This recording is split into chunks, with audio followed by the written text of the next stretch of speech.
Wow. Perfect. Hi, welcome back. And today we're going to be discussing key priorities for finance and procurement teams for 2030 and what our 2030 vision is. Okay. Now, during the course of the last week, I happened upon an article by McKinsey, which I actually published back in 2020. I've just found it. Can I just set this point? I'm trying to focus on what I'm doing next month, let alone 2030. But okay, I'll go with it. All right. Anyway, 3 years later, I found their article. Okay, found it. All right. So I just wanted to talk about what's in this article. So they lay out, it's quite an interesting article, especially reading it now, 3 years on from when they originally published it. Yep. So they lay out 4 imperatives for 2030 for finance and procurement organisations. Right. And those priorities they talk about in their article, they talk about how finance has in the past sort of decades substantially cut costs through automation and procurement, for that matter, automation, process improvements, and other efficiency initiatives such as setting up shared service centres and having people in low-cost centres where they're doing kind of transactional work. The article emphasises 4 imperatives. So this McKinsey article, it says, look beyond transactional activities for efficiency gain. So don't just think set up a shared service centre, reduce my costs there. It says lead enterprise data management efforts. I wholly concur with that because that links into our accounting data model and the importance of good data for driving decision making. It also talks about looking at advanced analytics and also about reimagining the operating model to support new capabilities. So that is a very quick, in a nutshell, what the article's about. Obviously, feel free to Google it and read it for yourselves. How do you feel about that, Richard, from the world of procurement? What's your take on that? No, I broadly agree. So, if I look at most procurement teams and how they're doing it, absolutely right. There is a realization that it's a bit like we talked about with cost reduction. It isn't about cost reduction, it's about value. So this idea of post-transactional efficiency, it's about how do we as an organization do better. So for procurement, it's looking at innovation, it's looking at how you have different relationships with suppliers, different relationships with your internal stakeholders, to drive opportunities to drive value through innovation. And to me, efficiency isn't just about doing what you do better. It's about thinking, what can I do differently that actually supplants what I'm doing now? So totally agree. Data, 100% agree. We talked about this, the amount of money wasted on implementing, whether it's procurement or finance, implementing tools where you haven't sorted your data, everything just goes wrong. Yes, and using your analogy, you have a steam-powered Tesla. A steam-powered Tesla, exactly. Or as someone said at a conference, they have set up a second data lake to try and sort the data in their first data lake. Total fail. Literally not worth spending a penny on buying any kind of tool until you've got your data under control. And actually, the next point they made about analytics, try doing analytics without good data. It's hopeless. And I think the last one, which actually comes full circle back to the efficiencies, this operating model, absolutely. I think the way that, if we looked back a few years ago, it was all low-cost country this, and it was outsourced that. And it was, wasn't it? I remember that. Right, but that's not the pandemic aside. All those wonderful low-cost country outsource models literally failed and haven't come back, if we're being honest. So the way that we work and the way that procurement works is changing.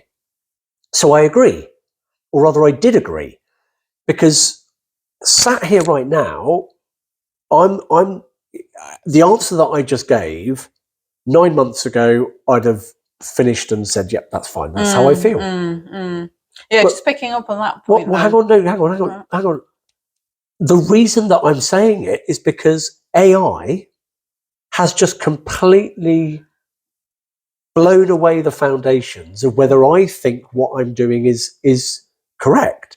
And in a world of AI and AI tools, not just ours, but our customers and our suppliers, now ask me what I think those four things look like in terms of efficiency, data, what was the other one? Analytics and an operating model. Do you know what? I can't even get my head round at the moment. I cannot get my head around what AI means for the way my function is going to work, or what it's even doing in 6, 12, 18 months' time. I mean, it literally has opened a Pandora's box of, am I on the right track, or am I going to have to change direction completely? Yeah. I just want to pick up on something slightly controversial that you said in your answer there about low-cost centres and shared service centres. I think the reason why they tended to fail goes to our topic on cost-cutting versus value creation. Yeah, no, you're right. You're right. So I just want to caveat that point. It's not that they can't work, it's just how they're set up and whether it is just to cut costs or if there's processes in place for value creation to still happen. Absolutely. So, okay, I absolutely take the pushback. So in the world of procurement, what are we talking about? Transactional, purchase operations center, a team set up to do, purchase order servicing for the broader business on simple stuff, easy, repeatable, blah, blah, blah. Tell me now that AI isn't going to be doing that job in a year's time. Yeah. Because I think that your ability, if you've set up the right frameworks, for someone to simply say, put in place an agreement to go and buy this product, like we do on Amazon, AI has just made that super possible. It has, yeah. With all of the attached stuff. So I don't even know if that investment, even if I'd done it properly, is even now the right thing to do. Why would I have a transactional team in procurement? Why? Yeah, it is. I agree. It's hard to imagine what future business operating models will look like with this new technology coming out. At the moment, we're kind of left to our imagination to think of what's the art of the possible in terms of business operating models of the future. I'm going to give you an example. I was lucky. I got to go to Procurement Marketing a couple of months ago, right? AI was the big topic. So if you imagine old world, right? I'm a company. I want to create some social media marketing. So, I have got my products. I've got a model. I do a photo shoot. I've got some beautiful images. And I create a marketing campaign using those images. And, in the world of, in my world, there is a marketing team. There is a marketing procurement team. There are agencies, and there may be other third parties producing, the creative. At that conference, they put 3 pictures up on the screen of a young lady showing a beauty product. And they asked us which one is the real person. The other 2 pictures had not involved marketing. They hadn't involved marketing procurement. They hadn't involved the agency. They hadn't involved the creative. They'd involved one person saying, based on previous images, prepare an image of this kind of contact with this kind of background, showing this product in this color scheme. Yeah. And okay, it took a week of maybe training the brand colors. Yeah. But the AI did the lot. Yeah.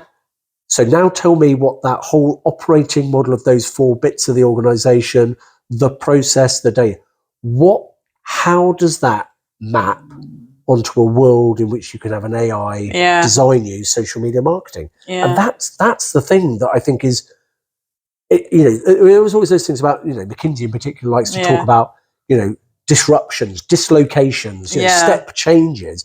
We are on a step change right now. Yeah. Right now. AI is going to make all of us, finance, procurement, completely review. Anyway, I'm getting excited, but you know what I mean. I agree with what you're saying. It is hard to imagine, an operating models in the future and exactly what advances in technology will mean for how businesses operate. Yep. However, I would say that going back to our previous coffee breaks where we've talked about, having good integrated systems, Yeah. good data, Yeah. defined processes in a target operating model. It's going to be very hard to have, if we imagine it on the maturity model scale that we discussed, Right. Yeah. ad hoc processes with rubbishy data and systems that don't talk to each other, that are probably on-prem and not in the cloud. It's going to be hard to take the latest technology and put that to any good purpose in that kind of environment. If you haven't transformed your business already, Right. it's going to be hard to take that latest technology, because you're going from like basic to. So as ever, you bring me back down to earth, and actually, you make a really good point, which is there are some things like having clean data, clean process, where they're almost like housekeeping. Whatever is going on, you would still need to do those well, however you did them. Yeah. And like we talked about in the contracts, maybe they're the equivalent of the red lines. They're the sort of the things you have to do in order to be able to grow and adapt. But like we talked about in contract, there's a bunch of stuff which is about your ability to innovate, to exploit. Yes, yeah. And maybe, if we got those housekeeping things right, it allows us to focus on the other bits, which are like, efficiencies and operating models, where we can actually look at what AI means and say, right, data and analytics is good. We nailed that one. Yeah. Okay, there is now a big change afoot in the other two. Yeah. But actually, we can go and address them because we sorted the other two out. So yeah, you're right. There are some things which are constant. So for me, I think it underlines this new technology. It makes it even more important that companies invest now in transformation if they know they don't have good data, they don't have good processes, because how otherwise could you pivot to a new way of working, which we don't even know for sure what advances in technology will lead to what new ways of working. How can you work out how to pivot and what that means for your performance as a business if all your back end isn't on up-to-date technology? As I say, if you're still on-premise solutions that haven't been updated in years, if you haven't cleaned your data, if your business doesn't even know to a good extent what your business processes are, how are you going to do all that? How are you going to adapt to rapid change in the future? And we don't even know what that rapid change might be. Well, I think you're right, and I think if I just made a note here. If you look at those 4 things that McKinsey talked about, right? So post-transactional efficiency, driving value, target operating model, the way that you work to deliver that value, data management at an enterprise level, and analytics that give you insight from that data. It's always like saying, actually, let's just split them into 2 pairs. The data management and the analytics are timeless. They will be as true in 2020 as they will be in 2030 and 2040, which is, if you don't know your data and you therefore cannot get insights from your data, so the ability to know your data is clean and the ability to analyze it, timeless. Yes, yeah. The other 2 will change literally as the world changes, the way that you work and the way that you make that work deliver value efficiently. Like we've just talked about with AI, you can only go and tackle those bits if the other 2 are safe. So, maybe that's the answer, which is, look, McKinsey were right. 2 of them, we should have done it in 2010. We definitely should have done it in 2020. If you haven't done it now, start.